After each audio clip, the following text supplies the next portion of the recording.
2024 was a year of conflict.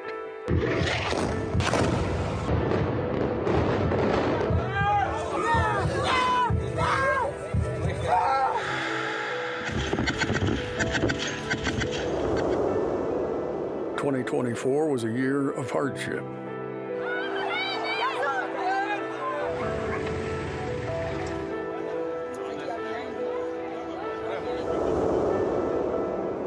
2024 was a year of protest.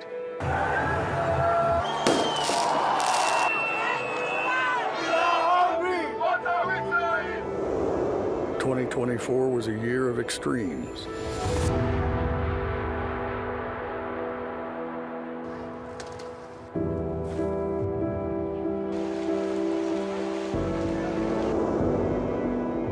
2024 was a year of change. The 47th President of the United States. The former president's comeback will be complete with a win in Wisconsin, a state that... 2024 was a year of breakthroughs. 2024 was a year of hope. To secure peace, prosperity, and hope for a greater future for our beloved nation. Arise News was by your side every step of the way. Join us as we look back at 2024. What a year.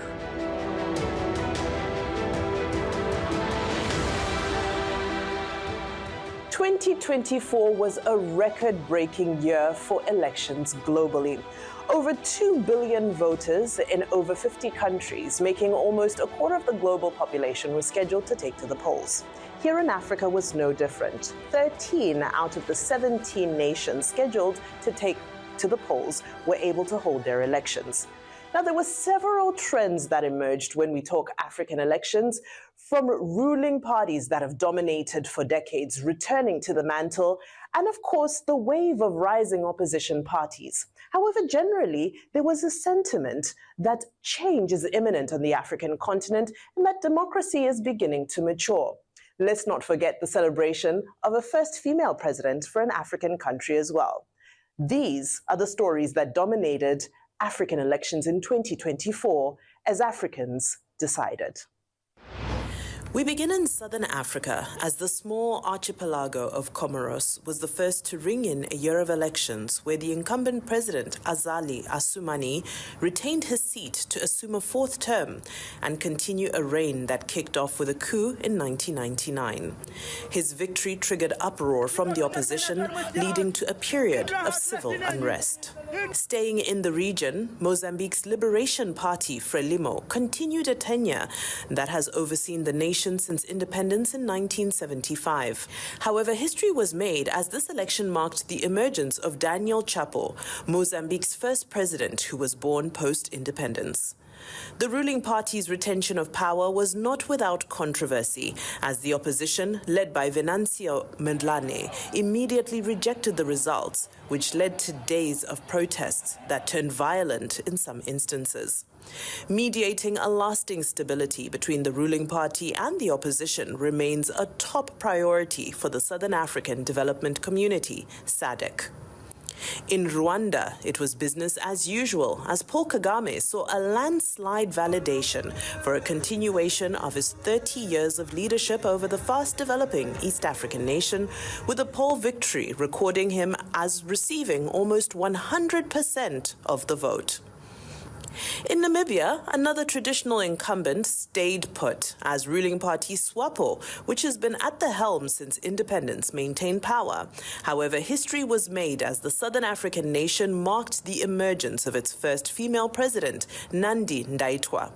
This milestone was largely bittersweet as Namibians lamented about the conduct of the polls, as reports of a slow voting process with long queues, technical difficulties and ballot paper shortage disenfranchised many by the close of polls. There's a bit of complaint from the voters that the queues are moving a bit slow. Yeah. I believe the challenge may be coming at the part of the ballot papers, where we have to explain to the voters how to vote the ballot papers. The environment here is very peaceful. And I've been talking all along to the media, I've been talking to everybody.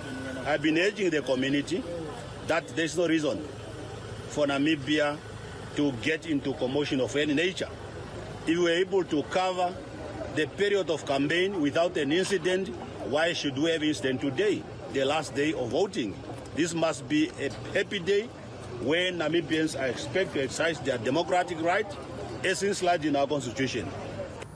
In neighboring Botswana, the diamond-rich nation encountered an unexpected plot twist as the emergence of 54-year-old Harvard graduate Duma Boko marked the first electoral victory for an opposition party in over 60 years. Backed by former President Ian Khama and spurred on by the negative impact of the glut in the diamond market that bolsters the economy. Duma Boko's smooth takeover from the Botswana Democratic Party's Mokgweetsi Masisi served as a reminder of the maturity that exists in Setswana politics. I stand before you this morning, humbled but proud. At the end of my first term as president, I wish to congratulate the opposition on their victory and concede the elections. Across the border, a decline in support for what is traditionally known as Nelson Mandela's party, the African National Congress, ANC, was expected, but the electoral outcome was still filled with several surprising developments. The emergence of former President Jacob Zuma's party, Umkhonto weSizwe, created a major upset in the power dynamics as MK not only eroded the ANC's support base, but also displaced Julius Malema's Economic Freedom Fighters as the second largest opposition party in South Africa. Congratulations, Mr. President. We accept the results and the voice of the people of South Africa, which was expressed on the 29th of May. And we also accept the results of today's gathering because it's a reflection of a democratic practices.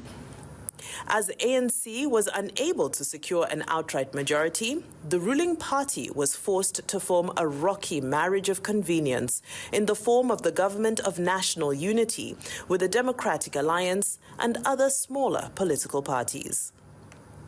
Few fiction novelists could have conjured the outcome of events in Senegal as 44-year-old Bassirou Diomaye Faye perfected his journey from the prison to the throne in a matter of weeks after prolonged uncertainty about whether the election would even take place.